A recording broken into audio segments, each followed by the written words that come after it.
Mobile ইন্টারনেটের ডাটার দাম ঠিক করার প্রক্রিয়া অস্বচ্ছ। মোবাইল ফোন সেবাদানকারী কোম্পানিগুলো নিজেদের মতো করে এই দাম ঠিক করে। নিয়ন্ত্রক সংস্থা বিটিআরসির নিয়ন্ত্রণ নিয়ে এখানে খাত সংশ্লিষ্টরা বলছেন, মোবাইল ইন্টারনেট সরবরাহ প্রক্রিয়ায় রাজনৈতিক বিবেচনায় অনেক মধ্যস্বত্বভোগী প্রতিষ্ঠান গড়ে উঠেছে। তাদের অংশ কমালে মোবাইল ইন্টারনেটের ডাটার দাম অন্তত 10% কমানো সম্ভব। আর গ্রাহকরা চান গণশুনানির মাধ্যমে মোবাইল ডাটার দাম ঠিক করা হোক। একদিকে মোবাইল ফোনে টক টাইম ব্যবহার করে কথা বলা কমছে, অন্যদিকে মোবাইল ইন্টারনেট ব্যবহার করে ইমো, হোয়াটসঅ্যাপের মতো বিভিন্ন অ্যাপের ব্যবহার বাড়ছে। ডেটাই ভালো, ডেটা দিয়ে কল করা যায়, অনেকক্ষণ বলা যায়, কিন্তু এখানে খরচটা বেশি হয়ে যাচ্ছে। মিনিটে যে ৪৫ পয়সা বা ১ টাকা করে কেটে নিচ্ছে, সেটা কিন্তু আমরা ডেটা দিয়ে আরও কম পয়সায় বা কম খরচে আমরা সেটা করতে পারছি। আমরা যে ডাটা ইউজ করে কমিউনিকেশন করতেছি, আমাদের এই কমিউনিকেশনের ক্ষেত্রে যে মূল্যটা ধরা হয়েছে বা ধরা হয়, এটার ক্রাইটেরিয়াটা কি আমাদেরও জানা উচিত। মোবাইল ফোনে ইন্টারনেট ডাটার ব্যবহার বাড়লেও এর দাম কমছে না তেমন। এছাড়া এই দাম ঠিক করার প্রক্রিয়াও অস্বচ্ছ। মোবাইল ফোন সেবাদানকারী প্রতিষ্ঠানগুলো যে দামে ব্যান্ডউইথ কেনে আর গ্রাহকের কাছে যে দামে বিক্রি করে, তাতে বিশাল পার্থক্য রয়েছে।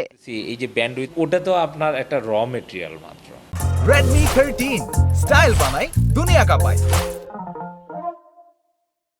তাই ওটার সাথে আমার ইন্টারনেটটাকে স্পিড আকারে গ্রাহকের কাছে পৌঁছাতে আরও কিছু প্রক্রিয়া আছে, সেখানে দাম কত পড়ে, যে মাঝখানে যে মধ্যস্বত্বভোগী যেগুলিকে বলে থাকি, তারাই বা কত টাকা নিচ্ছে। ব্যান্ডউইথের দাম কমিয়ে আমি 120 টাকা করছি, সেই ব্যান্ডউইথ আমি কিনতেছি এখন, যদি ইন্টারনেটের দাম ধরেন এটা লক্ষ টাকার উপরে, তাহলে যেটা 120 টাকার জিনিস আমি কেন লক্ষ টাকার উপরে আমি কিনছি।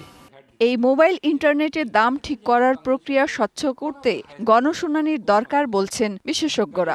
সরকার যদি মনে করে যে দাম কমাতে হবে, তাহলে এখানে একটা সাশ্রয় করার একটা বড় জায়গা আছে, সেটা সরকার দেখতে পারে। একটা হচ্ছে লাইসেন্সিংটাকে একটু সিম্পলিফাইড করা, এতগুলো হায়ারার্কির দরকার নেই, একটু কমিয়ে ফেলা। আর দ্বিতীয়ত রেভিনিউ শেয়ারিং যদি না করে, তাহলে কিন্তু দামটা কমে যায়। এরপরেও যে প্রাইসে তারা ব্যান্ডউইথ কেনে, সেই তুলনায় মূল্য বেশি কিনা, বা যে প্যাকেজগুলো সেগুলো আসলে আমাদের সাধারণ গ্রাহক বান্ধব কিনা, আসলে দেখার দরকার আছে। নিয়ন্ত্রক সংস্থা বিটিআরসি মোবাইল ফোনের টক টাইম দামের ব্যাপ্তি ঠিক করে দিলেও ইন্টারনেটের ডাটার দাম ঠিক করে না। ডেটাটার গ্রাহক পর্যন্ত পৌঁছানোতে শুধুমাত্র ডেটার কস্টটা করলে হয় না। দেখা যায় যে এই ডেটাটাকে কেনার পরে প্রত্যেকটা ক্ষেত্রেই কস্ট ইনভলভমেন্ট আছে। এছাড়া সরকারের একটা ট্যাক্স আছে।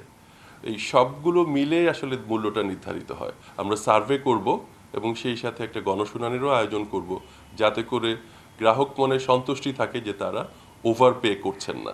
দক্ষিণ এশিয়ায় মোবাইল ইন্টারনেটের ডাটার দাম সবচেয়ে বেশি বাংলাদেশেই। মেহের মনি, ডিবিসি নিউজ, ঢাকা।